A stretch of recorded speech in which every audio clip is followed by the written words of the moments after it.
Maman est malade, mais elle sourira toujours si tu viens à ma fête, dit la petite fille à l'homme en costume. Le vent soufflait à travers les arbres nus, emportant avec lui le léger craquement des feuilles sèches qui glissaient sur le trottoir fissuré d'un petit parc oublié, niché derrière une rangée d'immeubles vieillissants. James Crane était assis seul sur un banc patiné par le temps, son costume anthracite repassé à la perfection, ses chaussures en cuir noir impeccablement cirées. Pourtant, rien en lui ne semblait intact. Ses épaules étaient légèrement affaissées en avant, et ses doigts serraient un gobelet de café tiède comme si c'était la seule chose qui le rattachait au présent. Cela faisait 6 ans jour pour jour. Il revenait du cimetière. La pierre tombale en marbre portant le nom de sa fille brillait encore, intacte de la saleté et de l'abandon du monde environnant. Il avait laissé des roses blanches, ses préférées, même si elle n'avait jamais eu l'âge de le dire avec certitude. Il n'y avait eu ni cérémonie, ni invité, juste lui et le silence auquel il s'était trop habitué.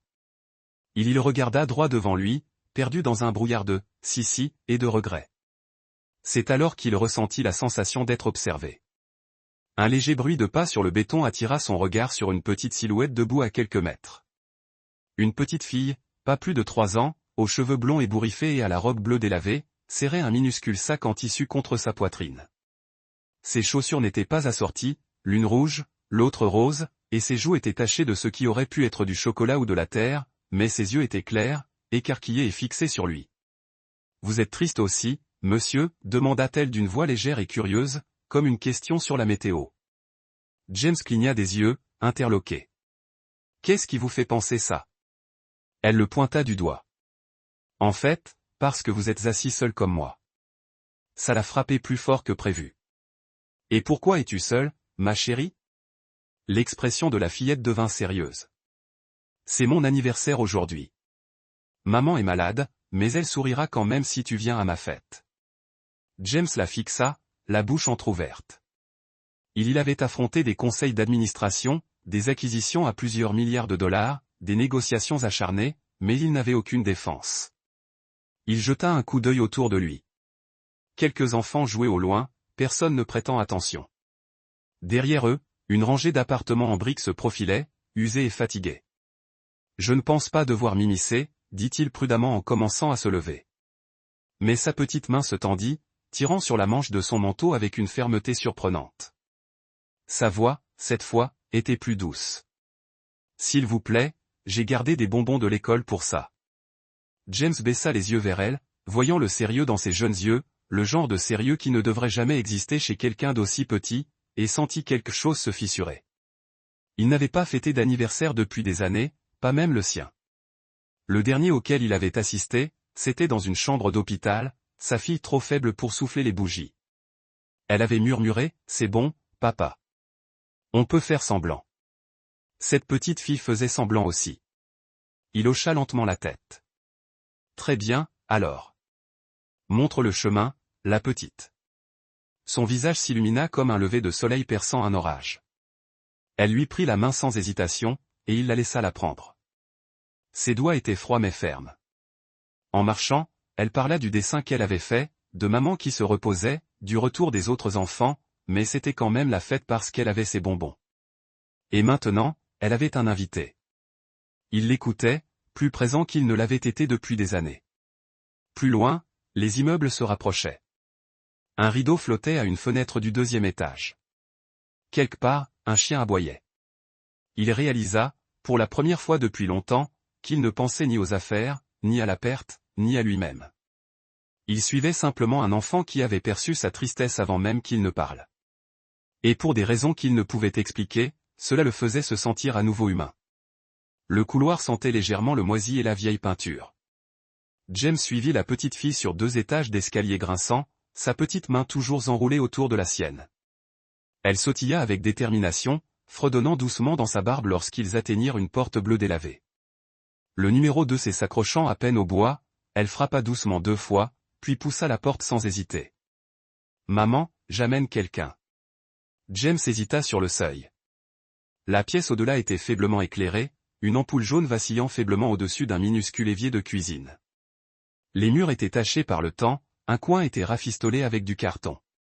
Le canapé près de la fenêtre s'affaissait au milieu. Une femme, frêle, blonde et pâle, y était allongée. Nathalie. Au son de la voix de sa fille, elle remua, tout ça légèrement en tournant la tête. Lorsqu'elle aperçut James, grand, large d'épaules, vêtu d'un manteau sur mesure, son corps se tendit, son regard naviguant entre l'homme et son enfant. La confusion l'envahit. Puis l'inquiétude. Elle lutta pour s'asseoir, se redressant sur des coudes tremblants, mais son corps la trahit. Son bras céda et elle faillit retomber avant de se rattraper d'un geste. James s'avança instinctivement, les mains levées en signe d'excuse. « Je suis désolé. Je ne voulais pas déranger. Elle m'a invité à une fête. » Nathalie cligna rapidement des yeux, essayant visiblement de comprendre ce qui se passait. Sa voix, lorsqu'elle fut entendue, était rauque mais posée. « Tu l'as accompagnée ?» Il acquiesça. Elle me trouva dans le parc et me dit que c'était son anniversaire aujourd'hui. Un instant passa. Nathalie regarda sa fille, qui s'activait maintenant dans le minuscule salon, étalant des serviettes et posant 2 tasses dépareillées sur une table pliante, puis se tourna vers James. Il y avait encore une lueur de peur dans ses yeux, de l'inconnu, d'un étranger chez elle, mais quelque chose dans son expression sembla la calmer. Elle esquissa un demi-sourire las. « Eh bien, dans ce cas, bienvenue. » James entra lentement, admirant la pièce. Elle était petite et visiblement délabrée, mais propre à sa manière. Une étagère contenait quelques livres d'images et un ours en peluche cabossé auquel il manquait une oreille. Des dessins au crayon étaient fièrement scotchés au réfrigérateur et au mur. L'un d'eux représentait une famille souriante, sous un soleil éclatant. Pas de gâteau, pas de ballon, juste un espoir qui ne tenait qu'à un fil. La fille était encore occupée à préparer. « Je vais chercher les bonbons. »« Attendez ici, monsieur. » Nathalie observa sa fille, puis baissa les yeux sur ses genoux. Une canule passait sous son nez, reliée à une bouteille d'oxygène portable près du canapé. « Je n'attendais pas d'invité, » dit-elle doucement, la voix teintée d'excuses. James lui offrit un sourire tendre. « Honnêtement, je ne pensais pas non plus être à une fête aujourd'hui, mais votre fille a insisté, et j'ai assisté à une centaine d'événements qui se disaient fêtes, aucun ne semblait aussi honnête. » Nathalie expira et une certaine tension quitta ses épaules. « Elle fait ça, » dit-elle en désignant l'enfant qui grimpait sur une chaise pour atteindre une étagère en hauteur. « Elle vous donne l'impression d'être la personne la plus importante de la pièce. » James l'observa avec une admiration silencieuse. « Elle est extraordinaire. » Il y eut un silence. Puis Nathalie jeta un coup d'œil vers lui. Elle avait gardé ses bonbons de l'école toute la semaine. Elle a dit qu'elle ne voulait pas les manger avant d'avoir quelqu'un avec qui les partager pour son anniversaire. James baissa les yeux au sol, cherchant soudain ses mots. « Elle m'a dit que sa mère lui avait promis un gâteau, » murmura-t-il. Le sourire de Nathalie s'estompa. Ses yeux devinrent vitreux, mais elle les garda immobiles. « Je l'ai fait. J'allais le faire, » murmura-t-elle. « Avant que mon état ne s'aggrave. » James se tourna pour lui faire face plus sérieusement. « Tu ne me dois aucune explication. » Nathalie secoua lentement la tête. « Je lui dois une explication. Elle a 3 ans. Elle ne comprend pas ce que ça signifie quand je ne peux pas sortir du lit pendant des jours. Ni pourquoi son père n'est jamais rentré après la chute de l'échafaudage. Elle veut juste des bougies et quelqu'un pour lui souhaiter un joyeux anniversaire. » James regarda de nouveau l'enfant, qui déballait soigneusement 3 petits bonbons durs et les déposait sur une assiette en plastique. « Elle a pris les 3, dit-il, des bougies, et quelqu'un pour les dire. » Les yeux de Nathalie s'embuèrent. Elle hocha la tête, la gorge serrée.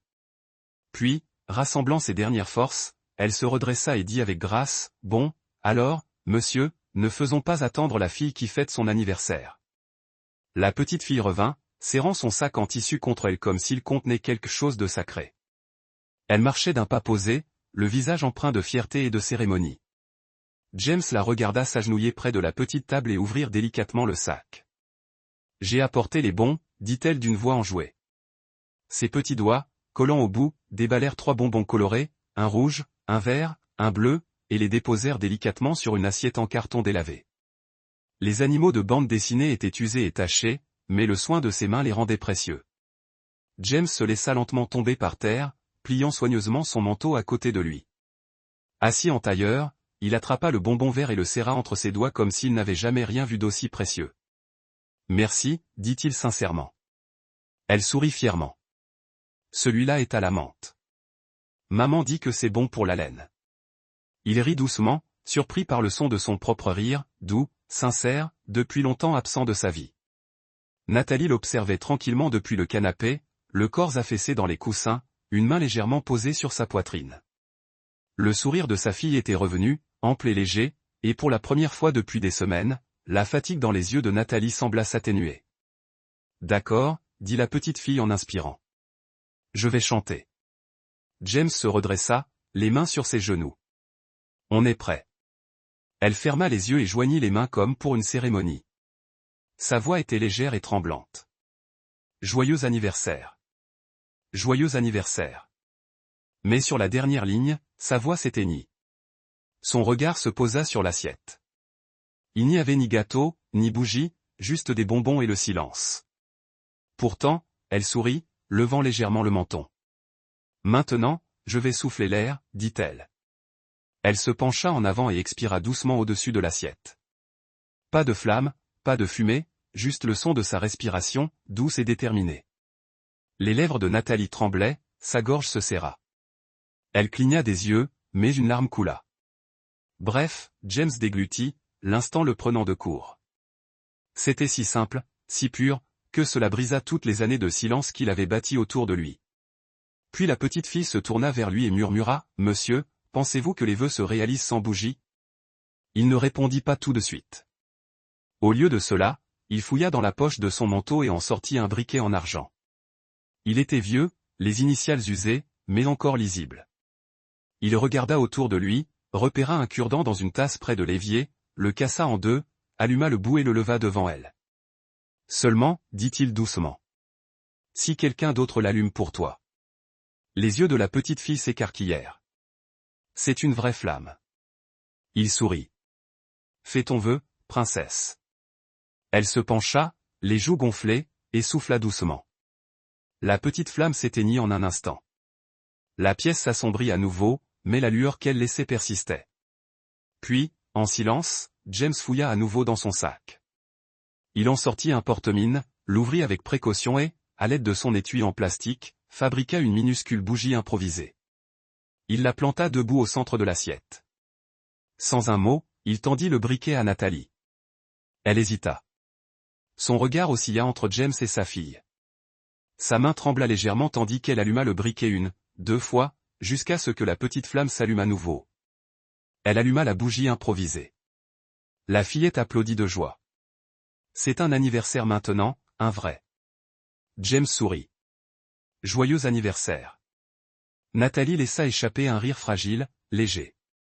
Il se transforma en tout, mais elle ne se couvrit pas le visage. Au lieu de cela, elle se laissa aller à rire. Une larme roula sur sa joue. Elle ne fit aucun effort pour l'essuyer. « Je n'arrive pas à y croire, » dit-elle d'une voix à peine plus forte qu'un murmure. James la regarda. « Croix Y. C'est en train d'arriver. » Nathalie se couvrit la bouche, les yeux brillants. Je ne l'avais pas vue aussi heureuse depuis avant le diagnostic. James soutint son regard fixe et bienveillant. Parfois, dit-il, il suffit d'une étincelle. Nathalie baissa les yeux vers sa fille, faisant semblant de verser du thé invisible et de servir des bonbons comme si c'était le dessert le plus élégant du monde. Pas de gâteau, murmura-t-elle, mais tout ce dont elle avait besoin. James hocha doucement la tête. Et peut-être tout ce dont nous avions besoin aussi. Le lendemain matin, James était assis dans la salle de réunion vitrée de Crane Holdings, la silhouette de la ville s'étendant derrière lui comme un royaume qu'il avait depuis longtemps. Cessez d'admirer. Des hommes et des femmes en costume sur mesure parlaient d'une voix saccadée de projections, de profits, de permis et d'un projet de démolition qui ferait place à un nouvel immeuble. Il les entendait à peine. Son esprit n'était pas dans la pièce. Elle était à 5 kilomètres de là, dans un appartement sombre où une petite fille s'était chantée, « Joyeux anniversaire » en mangeant 3 bonbons. Et une femme aux yeux fatigués avait souri malgré la douleur, juste pour voir sa fille rire. Lorsque la réunion aborda le projet de déblaiement du côté, nom de code, projet Havre, James leva la main. « Je voulais faire une pause, » dit-il. Les conversations se turent, les têtes se tournèrent. « Nous n'avons pas terminé l'étude d'impact complète, » ajouta-t-il d'une voix ferme. « Nous déplaçons des familles, des gens. Je veux un plan révisé avant de continuer. » Mais Monsieur Crane, commença un cadre. Je lui ai dit de faire une pause. Il quitta la pièce avant que les murmures ne reprennent. Cet après-midi-là, il retourna à l'appartement de C. Le couloir avait la même apparence, vieilli, fatigué, mais il portait quelque chose de différent cette fois, une petite boîte contenant un cupcake avec un glaçage rose, 3 petites bougies d'anniversaire et une bande dessinée usée emballée dans du papier craft. Lorsque la porte s'ouvrit, Nathalie se tenait là, appuyée sur le cadre. Elle avait réussi à enfiler une chemise propre et ses cheveux blonds étaient brossés, bien que toujours emmêlés aux pointes. Ses yeux s'écarquillèrent. « Tu es vraiment revenu ?» James souleva légèrement la boîte et sourit. « J'ai dit que c'était une fête. Je n'aime pas partir en cours de route. » Elle s'écarta sans un mot et il entra. La petite fille s'illumina en voyant le cupcake. « C'est pour moi. »« C'est vrai, » dit James. « Cette fois, tu peux faire un vœu avec de vraies bougies. » Ils s'installèrent à nouveau à la petite table, Nathalie assise avec une couverture sur les genoux, James en face d'elle, et la petite fille sautillait d'excitation. « Je peux les allumer ?» demanda-t-elle. James lui tendit le briquet. Avec l'aide de Nathalie, elle tendit doucement la main de sa fille. Ensemble, ils allumèrent les bougies. 3 petites flammes dansaient au-dessus de 2 petits cupcakes. Mais pour la petite fille, c'était un rêve à 5 niveaux. Elle ferma les yeux, murmura un vœu que seuls les murs entendirent et les éteignit d'un souffle régulier. Ils applaudirent. Elle rayonna. Après cela, James déballa la BD, c'était, dit-il, la préférée de ma fille. Elle n'a jamais pu le finir, mais je pense que tu pourrais l'aimer. Il commença à lire d'une voix exagérée, niaise et théâtrale. La petite fille rit si fort qu'elle octa, et même Nathalie, qui l'observait de côté, laissa échapper un rire franc qui se transforma en tout. « Tu as raté ta vocation, » dit-elle une fois son souffle repris. « Trop de réunions d'affaires, » répondit James avec un haussement d'épaule. Le temps passa inaperçu tandis qu'il feuilletait les pages, grignotait des morceaux de cupcake et jouait à faire semblant avec des crayons cassés. Alors que le soleil commençait à décliner, projetant une teinte dorée à travers la vitre sale, James se leva pour partir. Mais quelque chose attira son attention, un coin de peinture qui s'écaillait près du cadre. Il sortit un mouchoir de sa poche, s'agenouilla et essuya délicatement la poussière. Puis, remarquant la patère qui pendait lâchement près de la porte, il détacha le vieux bracelet en cuir de sa montre, le cassa en deux et s'en servit pour serrer les vis et maintenir fermement la patère. Nathalie observait depuis là, elle s'assit sur le canapé, sans rien dire, mais ses yeux suivaient chacun de ses mouvements. En se redressant, il sortit un petit mot plié de sa veste et le posa sur le bord de la table. « La prochaine fois, » dit-il. « J'apporterai du thé. » Puis il se retourna et partit. Nathalie attrapa le mot après le claquement de la porte. Il était plié en 4, l'écriture était nette et simple. Lorsqu'elle l'ouvrit, son souffle se coupa. Au dos d'un bordereau de dépôt bancaire dessiné au crayon, se trouvait une image clairement dessinée par la main d'un enfant, 3 bonhommes allumettes se tenant la main sous un soleil, un grand homme en costume, une femme aux cheveux blonds et une petite fille avec une couronne. En dessous, défilé en lettres de travers, « Maman, moi, plus monsieur gentil, c'est heureux. » Nathalie pressa le dessin contre sa poitrine et, pour la première fois depuis longtemps, elle s'autorisa à espérer. L'appartement était silencieux, à l'exception du léger bourdonnement de la machine à oxygène et de la respiration lente et rythmée de l'enfant blotti contre elle. Nathalie était assise au bord du lit, les yeux fixés sur la petite veilleuse qui projetait des ombres sur le papier peint qui s'écaillait. Ses doigts caressaient délicatement la couverture sur la silhouette menue de sa fille, mais ses pensées étaient loin d'être tranquilles. Elle tendit la main vers la table de chevet et prit un petit bocal en verre. Il avait autrefois contenu de la confiture de fraises. Il était maintenant vide, à l'exception de la légère trace de cire sur le couvercle, là où James avait allumé une bougie improvisée. Cette lumière avait apporté de la joie à sa fille. Nathalie le fixait maintenant comme un signal d'alarme. Elle ferma les yeux et sortit son cahier du tiroir. Il était usé, les pages cornées, les marges griffonnées de plans de cours qu'elle n'aurait plus jamais l'occasion d'enseigner. Ce soir, elle écrivait quelque chose de différent. Il est gentil, trop gentil. Mais quand tout cela se termine, et cela se termine toujours, qu'arrive-t-il aux gens comme moi? Que arrive-t-il aux gens comme moi quand des gens comme lui passent à autre chose? Elle n'écrivit plus. Elle ne le pouvait pas. L'après-midi suivant, James revint avec un cahier de coloriage et une boîte de crayons neufs. Il frappa doucement et sourit à la porte qui s'ouvrit. « J'ai apporté quelque chose pour l'artiste, dit-il. La petite fille poussa un cri aigu et courut le lui arracher des mains. Merci, monsieur James. Mais Nathalie se tenait plus en retrait, le ton poli, le sourire mesuré. C'est très généreux de votre part, mais vous n'êtes vraiment pas obligé de continuer comme ça, dit-elle doucement, évitant son regard. Il hésita. J'en ai envie. Elle hocha la tête une fois. Merci, répéta-t-elle, puis se concentra sur le rangement du comptoir, créant une distance polie mais évidente. James s'attarda un instant, la regardant se crisper, puis s'excusa discrètement. Ce soir-là, il se tenait au centre d'une grande salle de bal, un verre à la main et un sourire narquois. Des lustres en cristal scintillaient au-dessus de lui. Des rires résonnaient sur les murs de marbre. Costumes et robes se mêlaient. Des accords se chuchotaient. Par-dessus les orves, mais James ne se souvenait plus du nom de l'homme qui parlait à côté de lui. Son téléphone vibra dans sa poche. Il le sortit. L'écran s'illumina d'une photo, le dessin que la petite fille avait fait. Maman, moi, plus monsieur gentil, ça fait plaisir. Sa main serra la vitre. Il la reposa sans la toucher. Il partit sans dire au revoir. Le lendemain, il retourna du côté haie, par le même chemin qu'il avait emprunté 2 fois auparavant. Mais cette fois, alors qu'il franchissait le portail en menant aux appartements, une voix l'arrêta. Un homme âgé, à la barbe grise et portant une casquette, se tenait près des marches, les bras croisés. « Vous êtes de l'entreprise, n'est-ce pas ?» demanda l'homme, le regard perçant. James hocha la tête. « Crane Holdings. » La voix de l'homme se durcit. « Des gens comme vous achètent des immeubles comme ceux-ci et nous mettent dehors. Puis tu démolis tout et tu oublies que nous étions là », le regarda James. Pas de costume, pas de caméra, juste un homme qui défend le seul endroit qu'il considérait comme son foyer.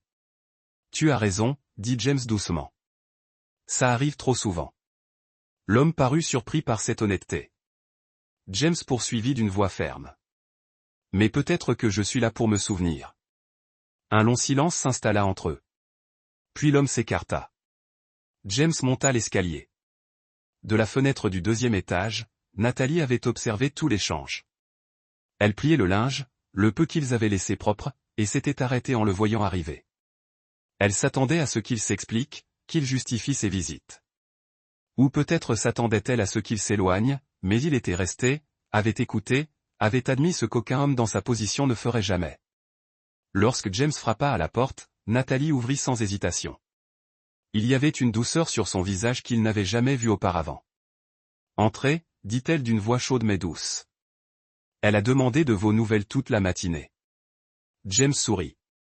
En entrant, la petite fille courut vers lui, crayon à la main, babillant déjà à propos d'un nouveau dessin. Nathalie s'appuya contre l'encadrement de la porte et les observa. Elle ignorait ce que c'était ni combien de temps cela durerait. Mais pour la première fois, elle se laissa aller à croire que c'était peut-être réel. L'électricité fut coupée dans l'est du quartier juste après le coucher du soleil. Les lampadaires clignotèrent une fois, puis s'éteignirent. Une vague d'obscurité déferla sur le pâté de maisons, engloutissant chaque fenêtre et chaque couloir dans l'ombre. Dans l'appartement 2C, Nathalie alluma une bougie, dont la flamme vacillait incertainement sur le plan de travail de la cuisine. Sa fille était assise recroquevillée sur le canapé, une couverture tirée jusqu'au menton. Puis on frappa à la porte. Nathalie ouvrit la porte et trouva James debout, une lampe de poche à la main et un sac en bandoulière. « Tu es vraiment venu ?» dit-elle d'une voix mêlant incrédulité et soulagement. « Même dans le noir ?» James sourit. « C'est là que le thé est meilleur. » Du sac, il sortit un petit paquet de biscuits sablés, un thermos d'eau chaude et un ensemble de tasses à thé rose flambant neuves. Quelques minutes plus tard, ils étaient assis en tailleur par terre. La seule lumière provenait de la lampe torche, inclinée vers le haut pour rebondir sur le plafond, projetant de doux rayons sur leurs visages et de longues ombres sur les murs. « Ce soir, » annonça Nathalie, « nous avons un invité spécial à la table royale. » Elle regarda sa fille, qui poussa un cri de joie. « Monsieur James est le chevalier. »« Quel genre de chevalier ?» demanda-t-il avec un sourire. « Celui qui apporte des biscuits, » déclara-t-elle fièrement. Nathalie rit. « Alors, c'est le plus rare. » Ils se racontèrent des histoires à tour de rôle. Nathalie commença par l'histoire d'une princesse solitaire qui vivait dans une tour faite de couvertures. James reprit le fil, décrivant un chevalier qui portait un rayon de lumière au lieu d'une épée, et qu'il avait trouvé non par hasard, mais par promesse. La petite fille riait à chaque rebondissement, les yeux écarquillés, les mains agitées d'excitation tandis qu'elle ajoutait ses propres idées farfelues. Ensemble, ils l'appelèrent la princesse malade et la nuit éclairée. Le temps s'écoulait doucement. Le rire de Nathalie était plus facile maintenant, plus combattu par la douleur. James la regardait, ses yeux pétillants dans l'obscurité, sa fille appuyée contre elle, en toute confiance. Finalement, l'énergie de la petite fille céda la place au sommeil. Sa tête glissa sur les genoux de Nathalie, sa respiration ralentissant. La lampe torche bourdonna faiblement, la batterie se déchargeant. Dans la lumière déclinante, Nathalie s'adossa au mur, la voix plus basse. « J'ai peur, admit-elle. De m'habituer à ça, à toi, et de tout perdre. » James ne répondit pas tout de suite. Il regarda la femme à côté de lui, le poids qu'elle portait, les murs qu'elle tenait encore debout, même dans des moments comme celui-ci. « Moi aussi, dit-il finalement. Mais c'est peut-être la première chose que je ne veux pas perdre. » Ils restèrent assis en silence. L'instant se passa sans explication. Plus tard, alors que Nathalie soulevait doucement sa fille et la portait vers le lit, quelque chose glissa. De la main de la jeune fille. Un dessin au crayon, frais et brouillon, vola au sol. Nathalie le ramassa. L'image était simple. Elle était allongée dans son lit, plongée dans l'obscurité, une petite bougie brûlait dans un coin, et à côté, une silhouette tenant une lumière, une version en bâtonnet de James, dessinée avec de très grandes mains. Elle la fixa du regard. Elle a dû la dessiner plus tôt, dit-elle doucement. Elle est plus forte qu'elle n'en a l'air, dit James, debout à côté d'elle. Nathalie leva les yeux. Tout comme toi. Elle ne répondit pas. Au lieu de cela, elle tendit la main et, pour la première fois, ses doigts se refermèrent doucement sur les siens. Ce n'était pas un geste romantique. Pas encore. C'était quelque chose de plus pur, de plus vulnérable, un abandon silencieux de la peur, ne serait-ce que pour une nuit. James ne dit rien. Il lui prit simplement la main et laissa le silence les envelopper. La lampe de poche s'éteignit pour laisser place à une faible lueur. La bougie vacilla, projetant de doux motifs sur le mur. Dans cet appartement sombre, sans électricité, sans filet de sécurité et sans promesse pour demain, ils étaient assis ensemble. Sans déclaration, aucune attente, juste le bruit d'une respiration, la chaleur de mains jointes et le fragile espoir que tout le bien ne devait peut-être pas prendre fin. Le cri brisa le silence matinal. James était déjà réveillé, assis près de la fenêtre de son appartement, sirotant un café amer lorsque l'appel arriva. « Elle ne se réveille pas, dit l'infirmière. La petite fille composa elle-même le 911. Votre numéro était le seul dont elle se souvenait. Il prenait déjà ses clés avant qu'elle ait fini. Lorsqu'il arriva à l'hôpital, la salle d'urgence bourdonnait sous une faible lumière fluorescente, baignant tout d'un bleu froid. Nathalie gisait inconsciente aux soins intensifs, branchée à des machines qui sifflaient et bipaient à un rythme lent et inquiétant. Sa peau était pâle, sa respiration était superficielle. Une infirmière ajusta sa perfusion, puis s'écarta. James entra dans la chambre sans un mot. Son visage était crispé, la mâchoire crispée contre tout ce qu'il ne pouvait contrôler. Il s'assit au bord du lit et tendit la main pour écarter une mèche de cheveux du front de Nathalie. Ses mains tremblaient tandis qu'il retirait sa veste et la drapait soigneusement sur ses jambes. Derrière lui, des pas légers résonnèrent sur le linoléum. La petite fille, emmitouflée dans un pull trop grand, serrait son ours en peluche. Elle s'arrêta à la porte, le regardant. James se retourna, lui adressa un petit sourire, mais elle ne le lui rendit pas. Au lieu de cela, elle marcha lentement jusqu'au pied du lit, s'agenouilla près de son ours en peluche et ouvrit son manteau rose. Elle le prit avec précaution et le plaça sur l'ours. Puis, sans lever les yeux, elle murmura, « Il a froid aussi. » James sentit une boule se nouer dans sa gorge. À cet instant, aucune salle de réunion, aucun contrat à $1 milliard, aucune vue sur un pentouse ne pouvait signifier plus que cela. Une fille essayant de partager sa chaleur, un homme s'accrochant à l'espoir, une femme luttant pour respirer. Plus tard dans la journée, le médecin appela James dans une salle de consultation privée. Le verdict était sombre. Nous avons fait tout ce que nous pouvions. Son système immunitaire s'effondre. Nous avons besoin d'une greffe de moelle osseuse compatible de toute urgence. Mais la liste est longue, des mois, peut-être plus. James resta silencieux, puis parla une seule fois. Testez-moi. L'infirmière cligna des yeux. Monsieur Gru. C'est moi, testez-moi. Les résultats arrivèrent 48 heures plus tard. Il était compatible. Il n'en parla pas à Nathalie. Il n'en parla à personne. Il signa le consentement, libéra son emploi du temps et se prépara au don sans fanfare ni annonce. Il se présenta comme ça. L'intervention le laissa endolori, avec des douleurs inattendues. Mais lorsqu'il la revit le lendemain, éveillé et assis, à peine réveillé mais vivant, cela n'avait aucune importance. Nathalie leva les yeux lorsqu'il entra dans sa chambre. Sa fille dormait sur une chaise près du lit, les bras enroulés autour du même ours en peluche. « Toi » dit-elle d'une voix sèche. James eut un léger sourire. « Moi. » « J'ai entendu » grinça-t-elle. « C'est toi qui l'as fait, n'est-ce pas ?» Il ne nia pas.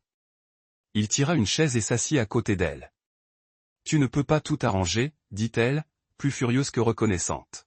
« Tu ne peux pas te jeter dans ma vie et t'attendre à... » « Je ne répare pas, » interrompit James. « Je choisis. » Elle le fixa, les yeux fatigués, encore voilés par les médicaments et la peur, mais féroces. Il se pencha en avant, d'une voix basse et assurée. « Tu m'as donné une raison de ressentir à nouveau, de me rappeler ce que c'est que de se soucier de quelque chose qui n'est pas lié à l'argent, à l'image ou à l'héritage. Je n'ai pas fait ça pour te sauver, Nathalie. Je l'ai fait parce que je ne veux pas imaginer le monde sans toi. » Un silence régna entre eux. Seul le bip du moniteur cardiaque emplit l'espace. Puis, lentement, les yeux de Nathalie se remplirent de larmes. Ni de peur, ni de douleur, mais de quelque chose de plus profond. Elle essaya de parler, mais aucun mot ne sortit. Au lieu de cela, ses doigts se tendirent sur la couverture, faibles, mais scrutateurs.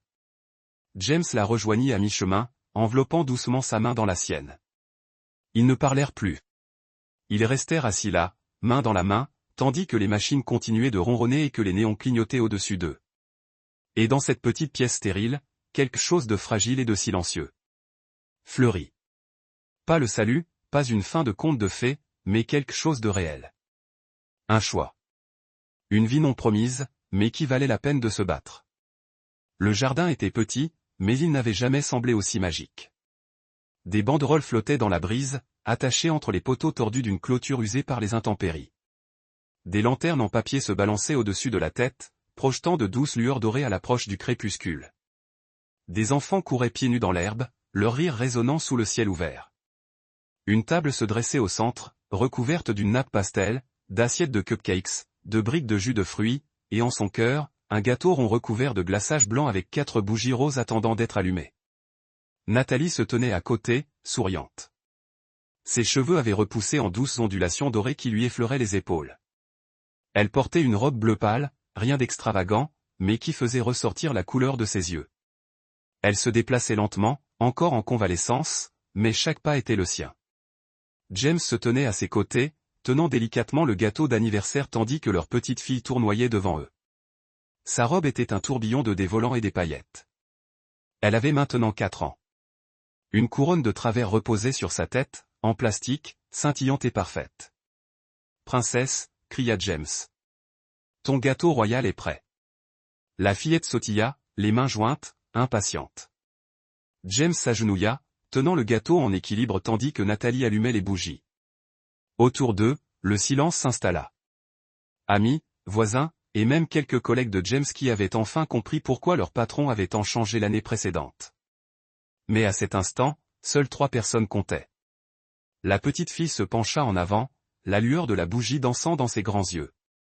Avant de les souffler, elle se pencha vers James et murmura, « Tu as été ma première bougie. » Il marqua une pause. Puis il sourit, authentique, profond. Il se pencha et murmura en retour, « Et tu as été ma première lumière. » Elle souffla les bougies d'un grand coup, un rire jaillissant de sa poitrine sous les applaudissements et les acclamations de la foule. James se leva, déposant le gâteau, mais ses yeux se fermèrent. Je n'ai jamais quitté la fille ou sa mère. Nathalie tendit la main vers sa main et il la prit sans hésitation. Elle le regardait non pas comme un homme qui lui avait rendu sa santé ou avait acheté ses cadeaux ou est resté plus longtemps que quiconque n'a jamais eu, mais comme quelqu'un qu'il avait choisi tous les jours depuis. Pas de contrat, pas de conditions, juste de l'amour. Une chanson jouée d'un petit haut-parleur. Les enfants ont dansé et les parents se mêlaient, mais au centre de tout cela se tenaient les trois, une fois brisés de différentes manières, maintenant entiers de la seule manière qui comptait. C'était une famille. Alors que le soleil plongeait sous les toits, jetant de longues ombres au-dessus de la cour, James a soulevé la petite fille dans ses bras. « Avez-vous fait un souhait ?» il a demandé. Elle hocha la tête. Qu'est-ce que c'était? Elle se pencha à nouveau, les lèvres à son oreille. Je souhaitais que nous puissions rester comme ça pour toujours. Il la rapprocha, lui embrassa le front. Nous le sommes déjà, a-t-il déclaré. Nathalie les rejoignait, enroulant ses bras autour des deux. Et là, sous la lumière décolorante et la douce lueur de lanterne, ils se tenaient, juste une femme qui s'était battue pour rester en vie, un homme qui avait appris à vivre à nouveau, et la petite fille qui avait allumé la voie pour eux deux. Ils ont fermé les yeux et, ensemble, ils ont inspiré la fumée de la bougie, les rires autour d'eux et la douce vérité indéniable. Parfois, la plus petite fête d'anniversaire devient le début de tout.